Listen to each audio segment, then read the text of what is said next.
Have you ever seen the future with your own eyes? Not the kind of future you see in Hollywood movies or Apple presentations.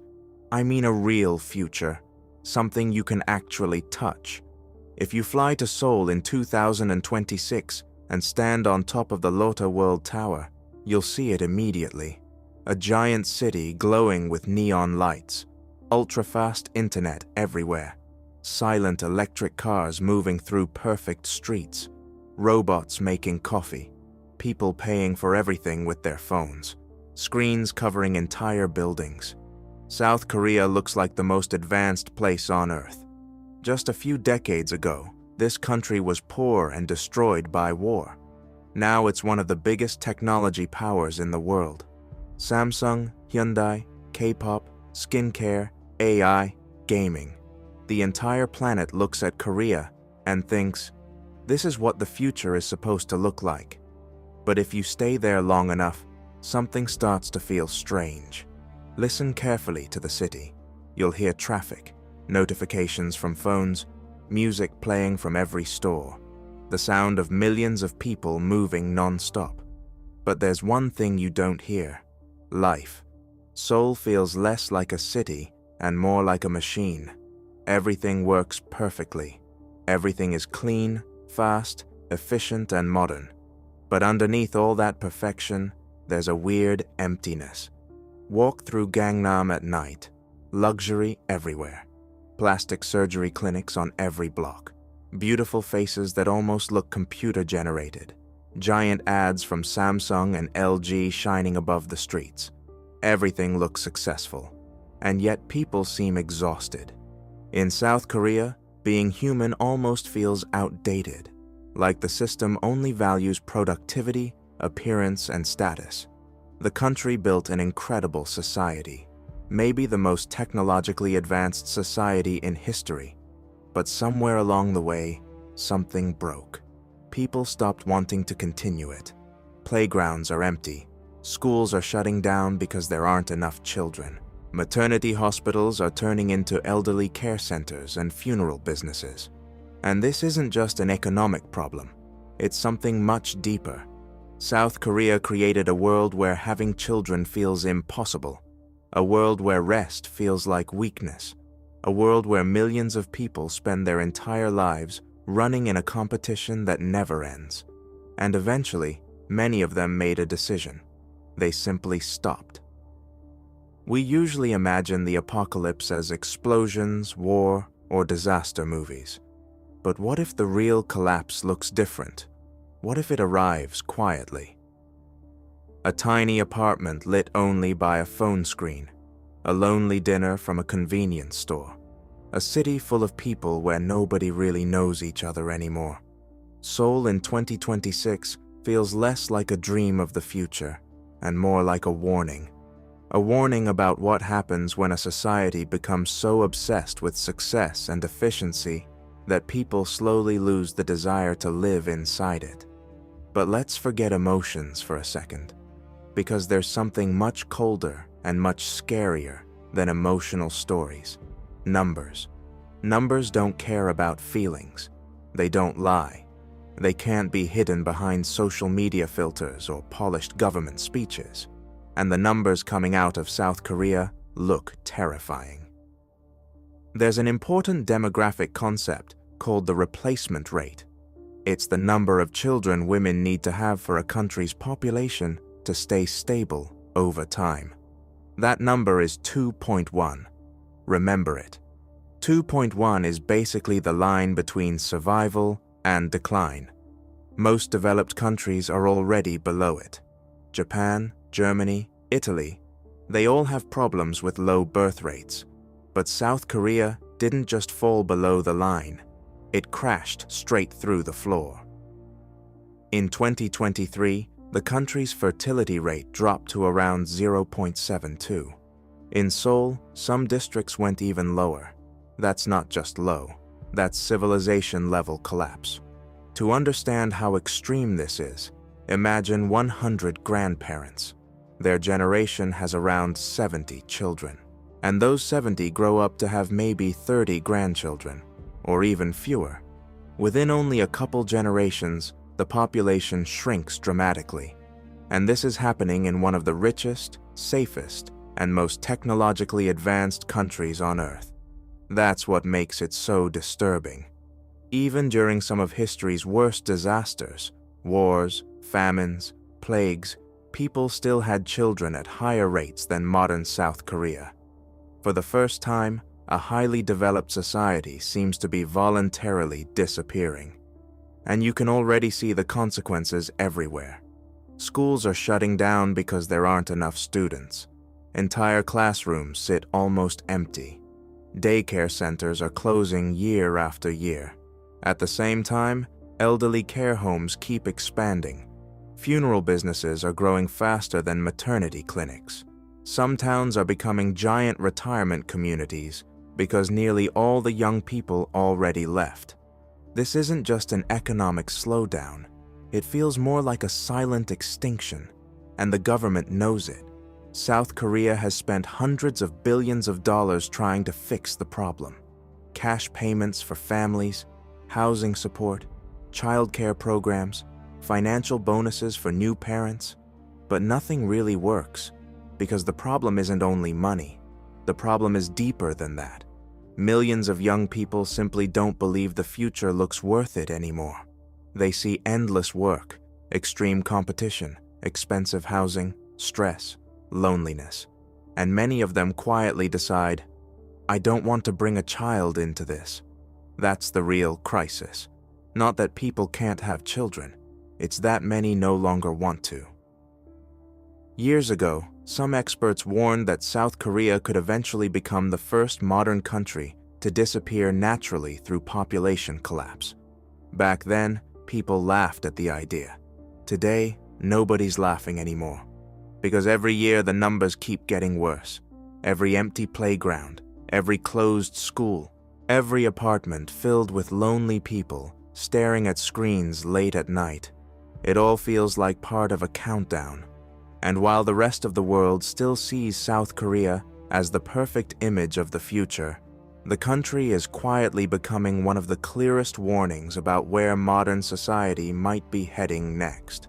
Imagine your entire life is one endless race on a giant treadmill. That's probably the best way to understand modern South Korea. The treadmill never stops. It never slows down. And the moment you fall behind, you feel like your life is over. That's the real problem. Not just housing prices, not just low birth rates, not just stress or politics.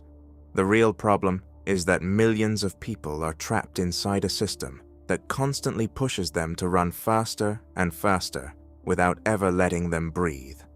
Young Koreans even have a nickname for their country, Hell Joseon. It's a dark joke comparing modern South Korea to the old Joseon dynasty, where people were trapped by strict social rules and impossible expectations. Only now the chains are digital. Grades, money, appearance, status, career, social pressure. Everything starts incredibly early. In many countries, children spend afternoons playing outside. In South Korea, many kids spend those hours inside private academies called hagwons. English lessons, math tutoring, coding classes, music lessons. Some children study until late at night before even reaching middle school, and things only get worse as they grow older. By high school, life becomes pure survival mode. Students often study 14 to 16 hours a day.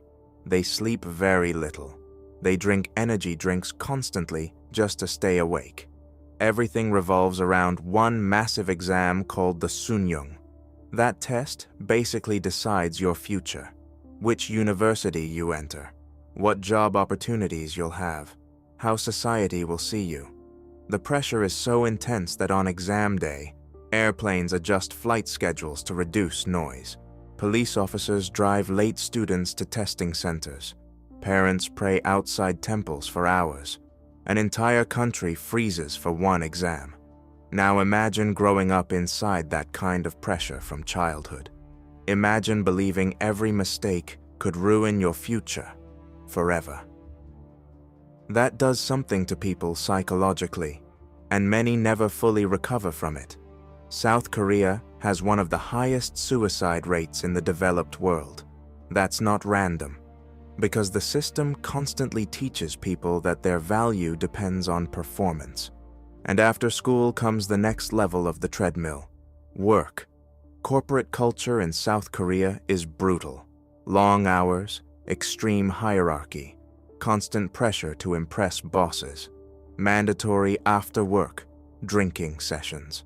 Many workers stay at the office late even when they're done, simply because leaving before your boss is considered disrespectful.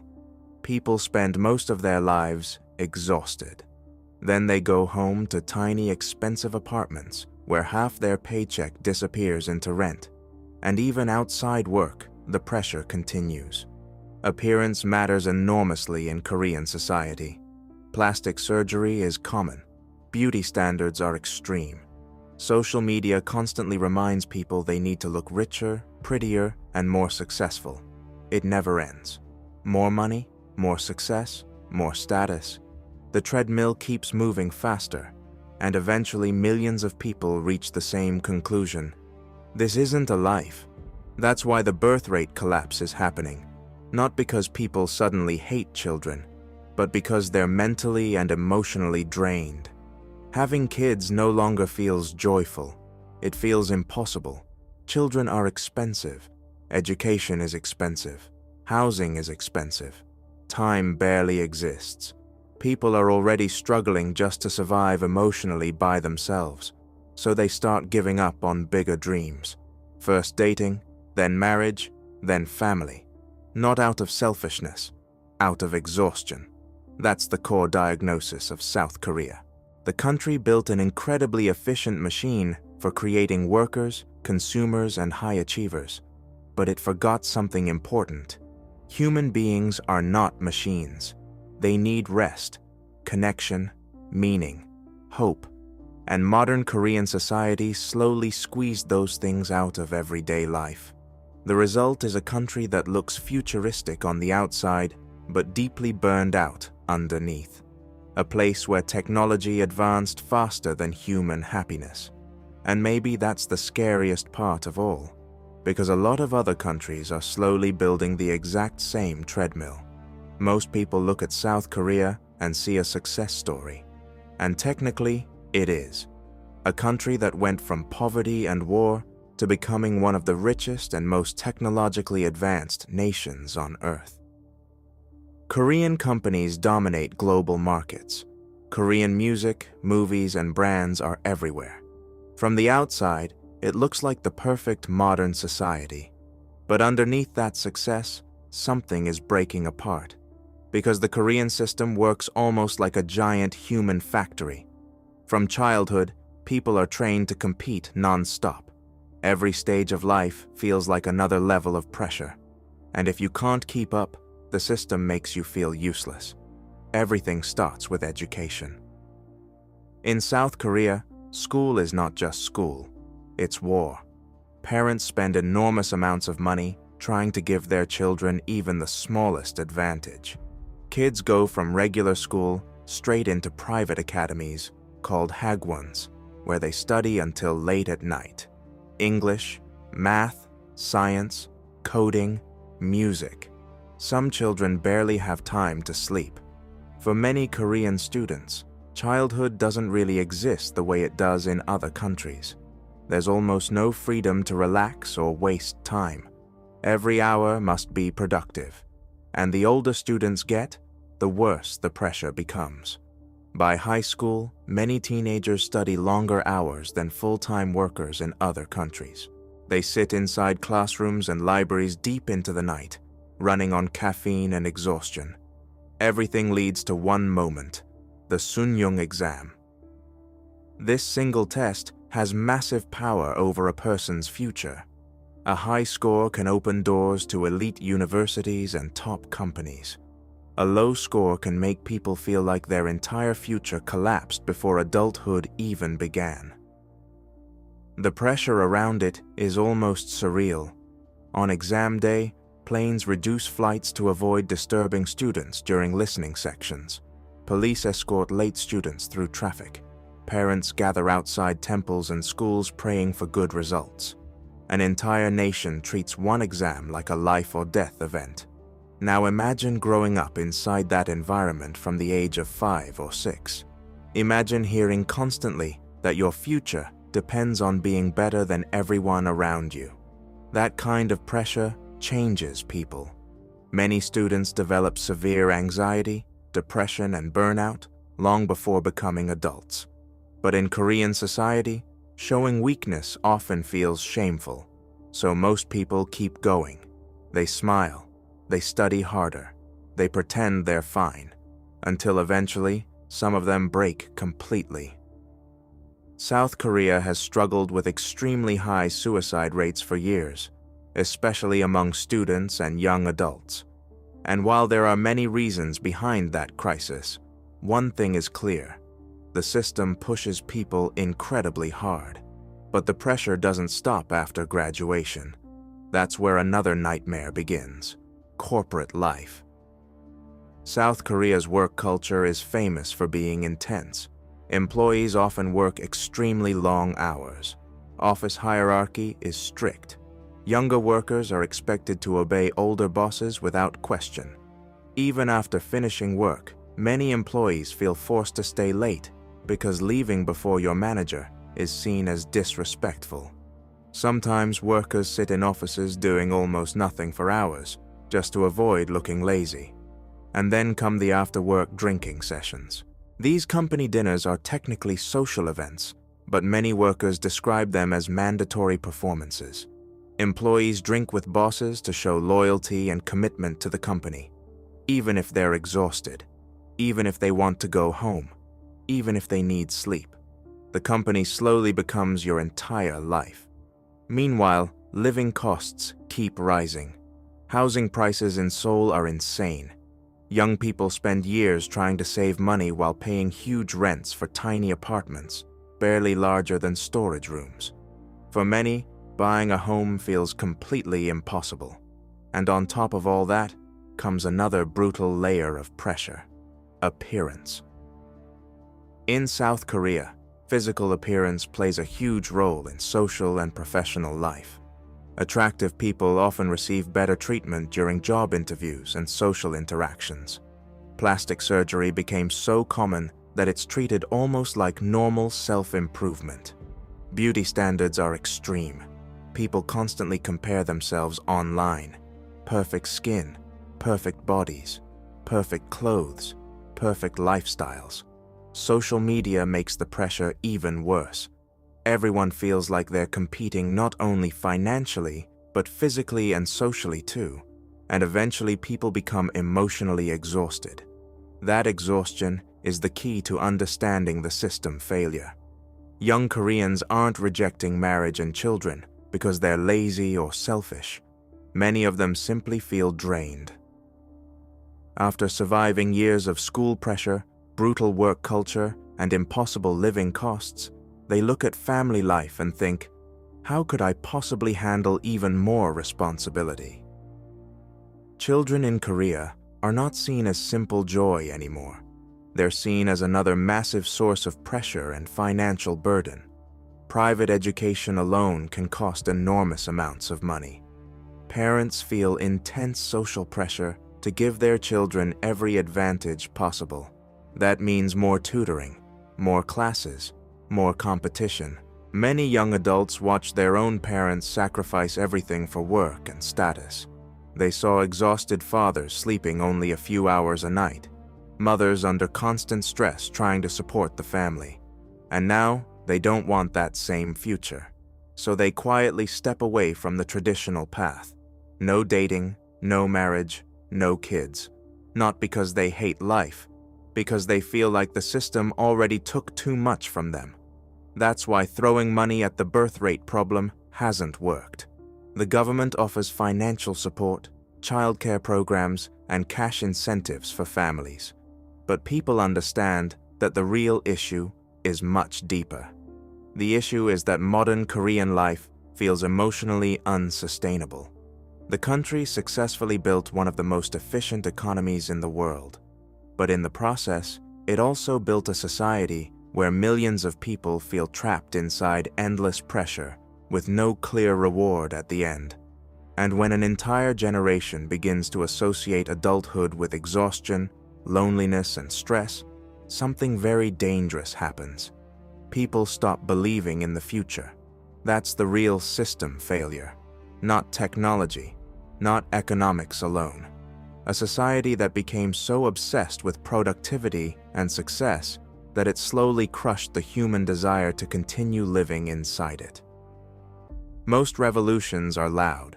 People imagine riots, protests, broken windows, and crowds screaming in the streets. But the revolution happening in South Korea is different. It's silent. No fires, no barricades, no dramatic speeches. Instead, millions of people are simply checking out of normal life, quietly, and that may be even scarier. In South Korea, there's a term called the Sampo generation.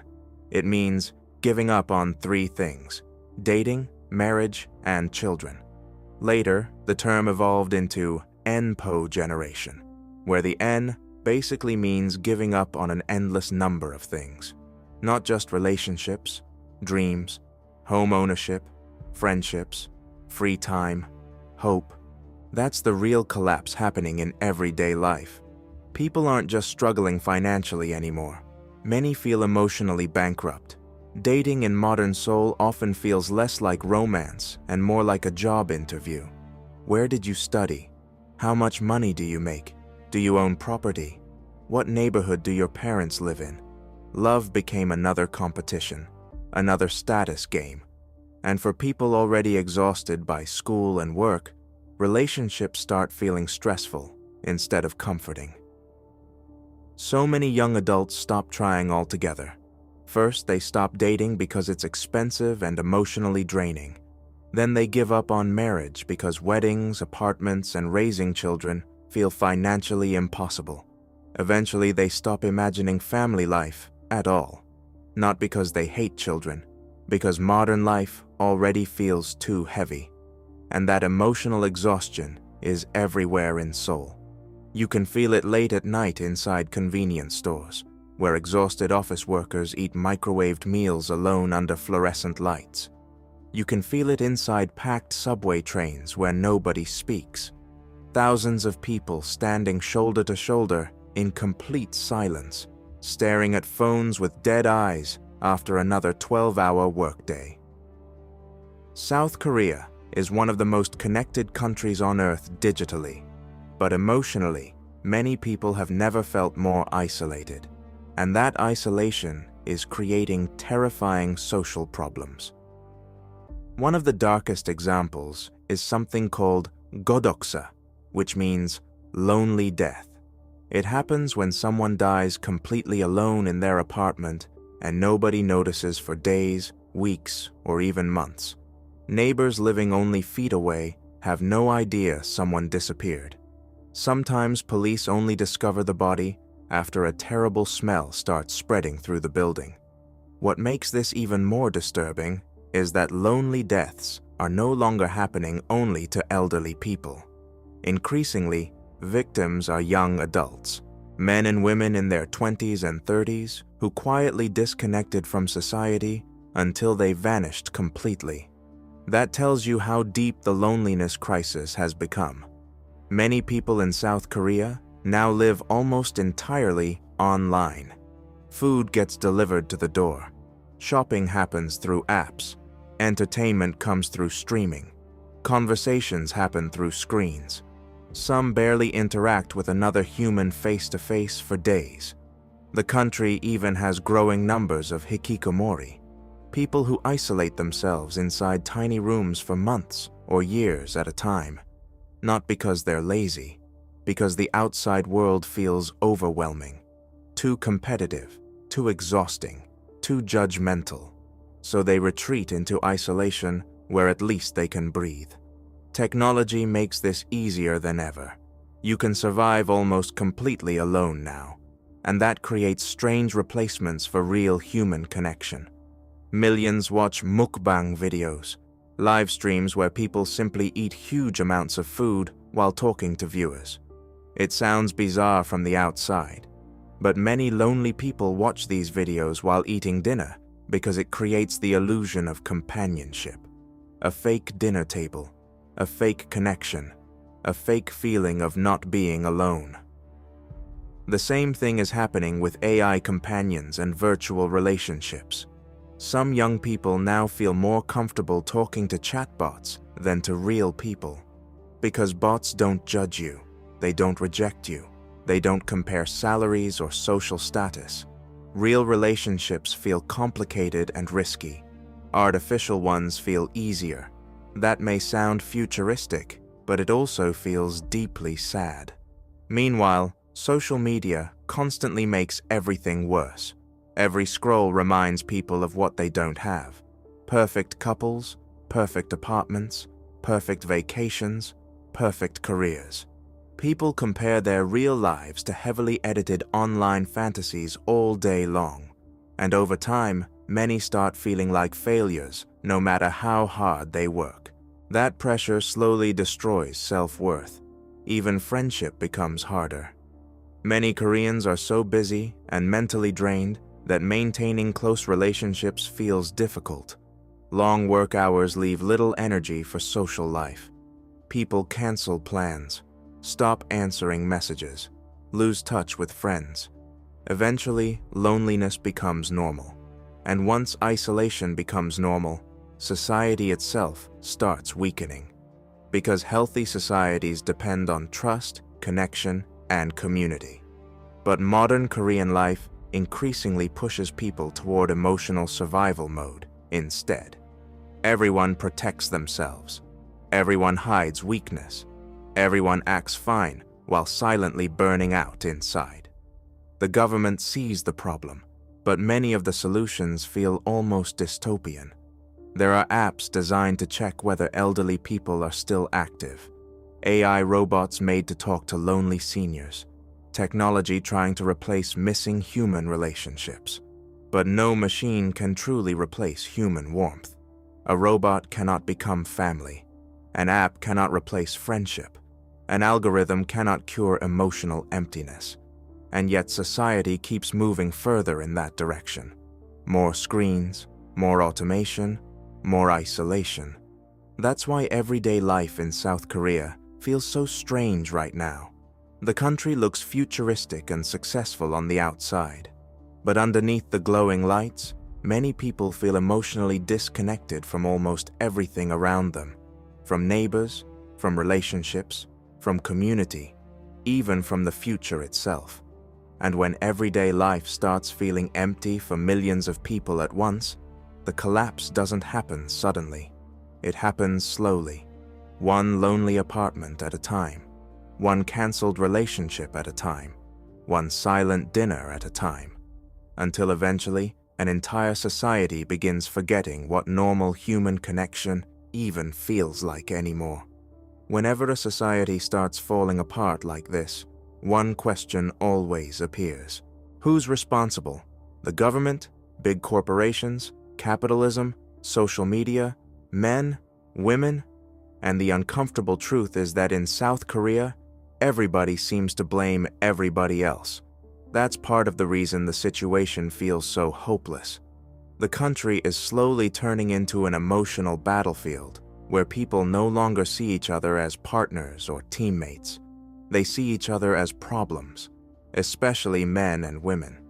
Over the last decade, the gender divide in South Korea exploded into something much bigger than normal political arguments. It became personal. For many young women, modern Korean society feels deeply unfair. They grew up watching mothers sacrifice everything for family, while also dealing with impossible beauty standards, workplace discrimination, and huge social pressure. At the same time, women became more educated, more financially independent, and more aware of how unequal many traditional expectations still were. And eventually many started asking a simple question: why should I accept this kind of life? That's where movements like 4B started growing. The idea is simple but radical. No dating men, no sex with men, no marriage, no children. For many women, it's not just a lifestyle choice.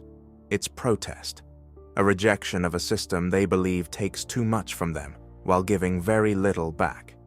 Many young women look at marriage and motherhood not as happiness, but as more stress, more sacrifice, and more unpaid labor inside an already exhausting society.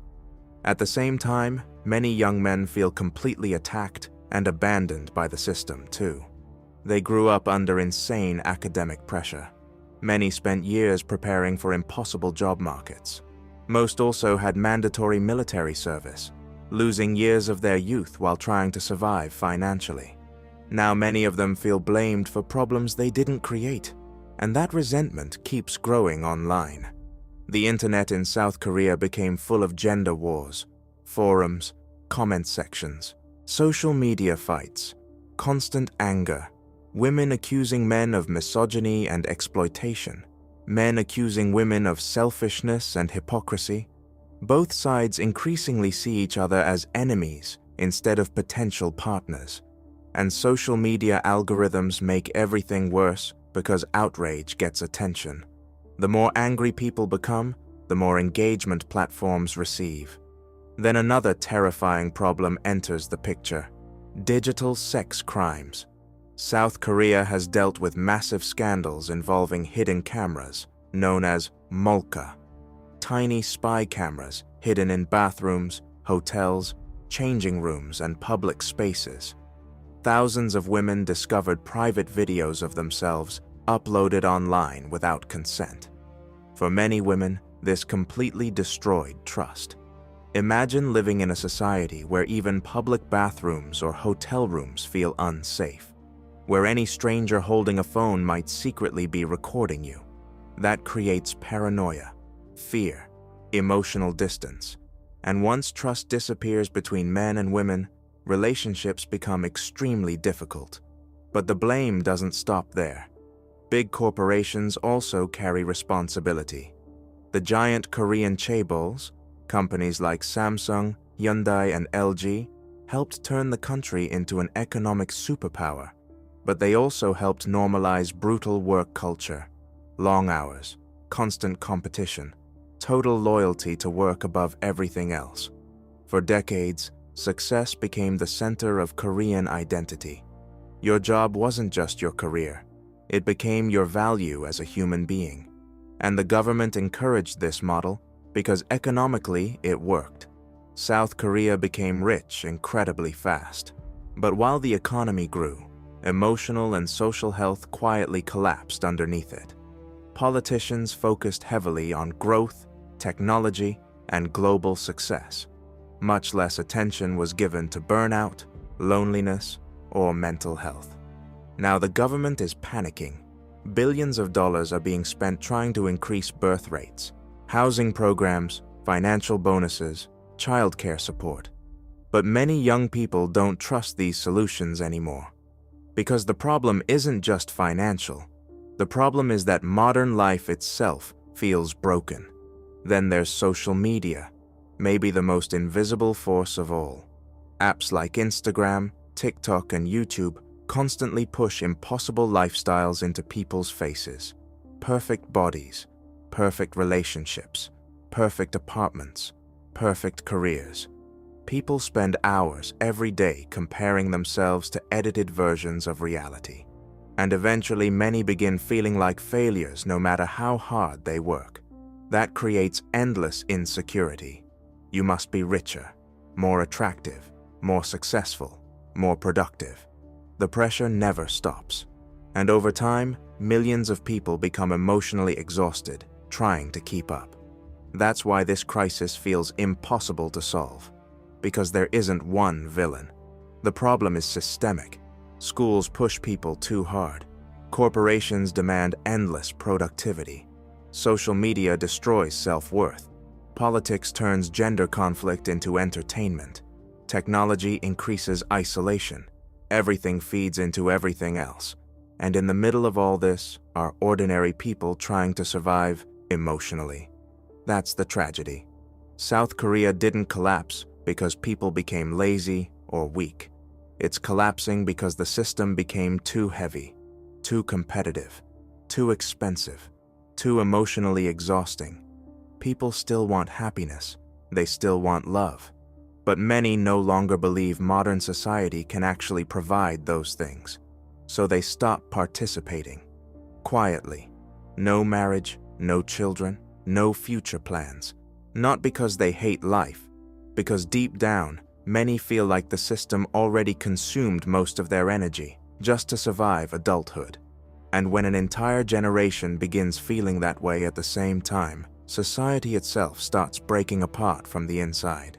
If nothing changes, South Korea is not heading toward a normal crisis. It's heading toward a completely different version of the future. And honestly, parts of that future are already here.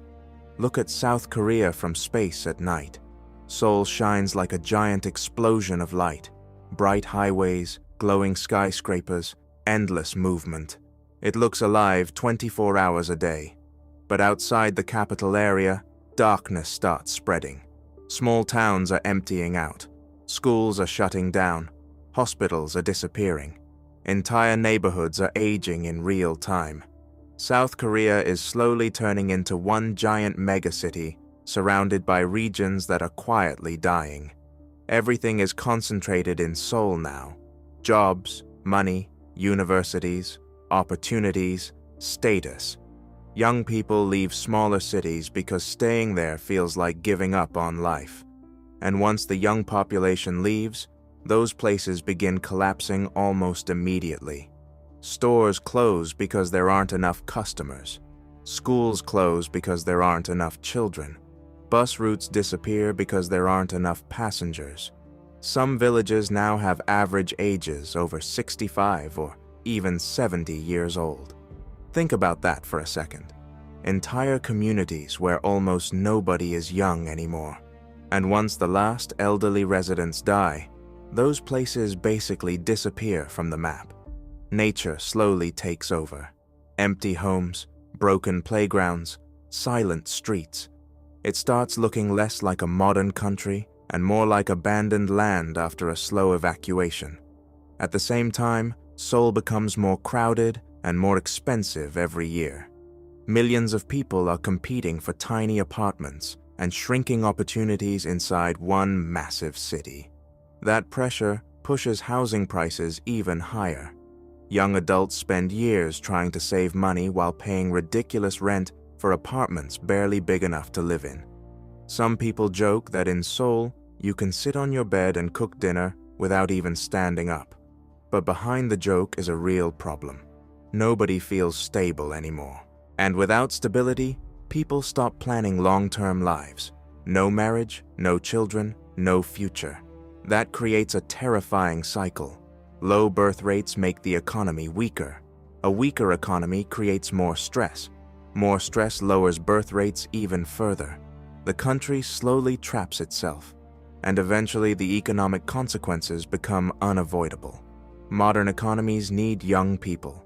They need workers, consumers, taxpayers. But South Korea is running out of all three.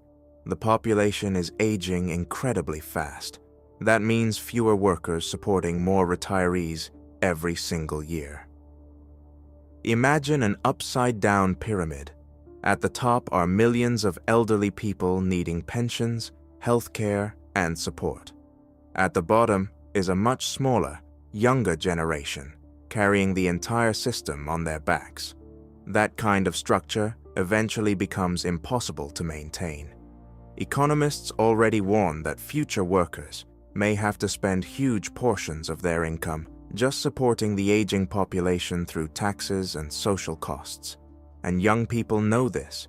They look ahead and see even more pressure waiting for them in the future. Many already believe they'll never retire comfortably.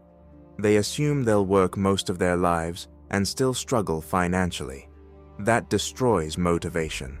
Why sacrifice everything for a system that no longer feels sustainable? Meanwhile, South Korea's industries are facing another problem. labor shortages. Factories, shipyards, and manufacturing companies increasingly struggle to find younger workers willing to do physically demanding jobs. The older generation built the country through non-stop work. The younger generation watched that happen and decided they don't want the same life. So companies turned toward automation. Robots in restaurants, AI in offices, self-service stores, automated factories. South Korea hopes technology can replace missing people. But there's one huge problem. Robots cannot fully replace society itself. Robots don't build communities. They don't create families. They don't raise children. Technology can help an economy survive temporarily, but it cannot solve emotional collapse. And then comes the biggest fear of all: immigration. South Korea has always been a very ethnically and culturally homogeneous country. National identity is deeply connected to the idea of shared history, language, and ancestry. But now the country desperately needs workers. Someone has to care for the elderly. Someone has to work in agriculture and factories. Someone has to keep basic systems running. That means immigration becomes almost unavoidable. And this creates enormous tension. Many Koreans fear that large-scale immigration could permanently change the country's identity and culture. So the nation faces an impossible choice: open the doors and change culturally, or stay closed and continue shrinking. And right now, many people seem emotionally more comfortable with decline than with dramatic cultural change. That's how serious the situation has become. The country is caught between economic survival and identity survival. Neither option feels safe. Meanwhile, the rest of the world still looks at South Korea as a symbol of modern success. Fast internet, K-pop, technology, luxury brands, beautiful cities. But underneath all that, the foundation is cracking, because no society can survive forever without people who actually want to continue it. That's the part many governments around the world still don't fully understand. Birth rates are not just about money, they're about hope. People have children when they believe life is worth continuing. And in South Korea, millions of people no longer feel sure about that. That's why the future starts looking so dark. Not because of war, not because of natural disaster, but because the country slowly loses the emotional energy needed to keep itself alive. And maybe the scariest part is this: South Korea may simply be the first country reaching this point, not the last. Every civilization believes it will last forever. The Roman Empire believed it. The Soviet Union believed it. Modern superpowers believe it too. South Korea was no different. For decades, the country looked unstoppable, an economic miracle, a technology giant, one of the safest and most advanced societies on Earth. But now something strange is happening. The country isn't collapsing because of invasion, war, or disaster. It's collapsing because people are emotionally exhausted. And maybe that's the most terrifying kind of collapse possible. Because there's no dramatic moment when everything suddenly explodes. The lights stay on. The trains still run perfectly. The skyscrapers still shine at night. From the outside, everything looks normal. But underneath that perfect surface, the society slowly loses the desire to continue itself. That's what makes South Korea so important to watch.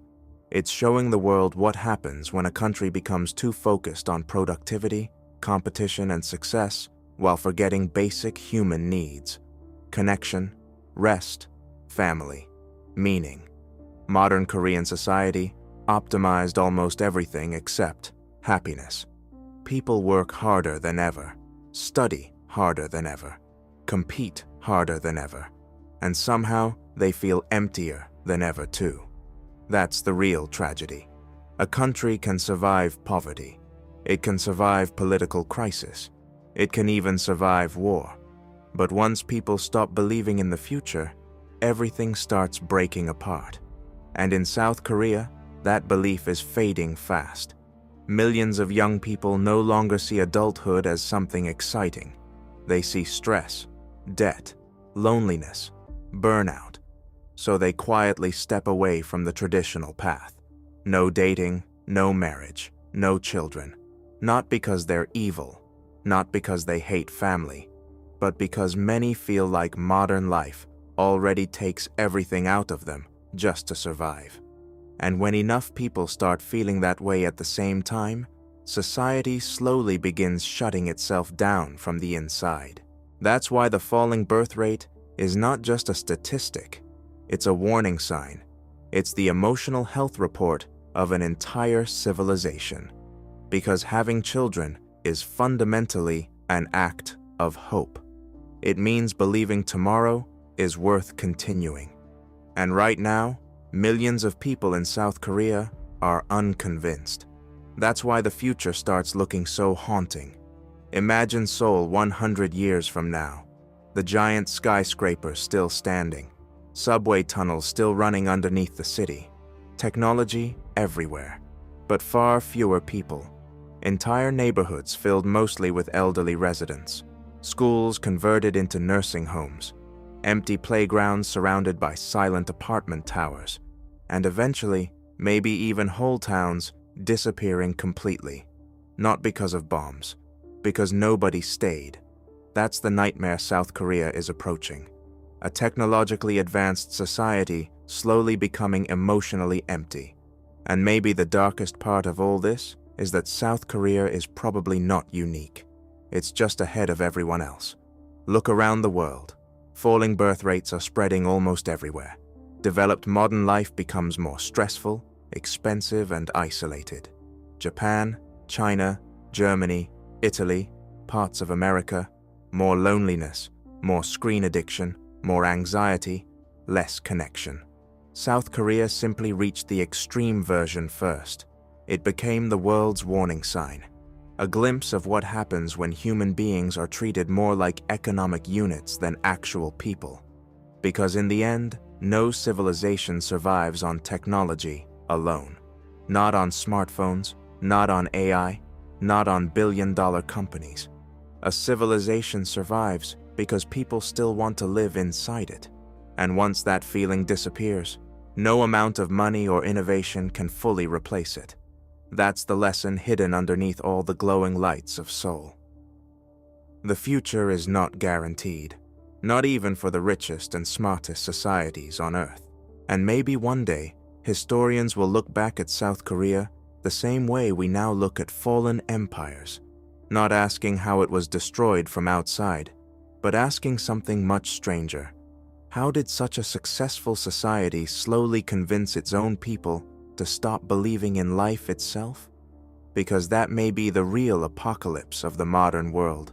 Not fire, not war, not collapse overnight. Just millions of lonely people quietly deciding that the future no longer feels worth continuing. And honestly, that possibility is scarier than any science fiction movie ever made.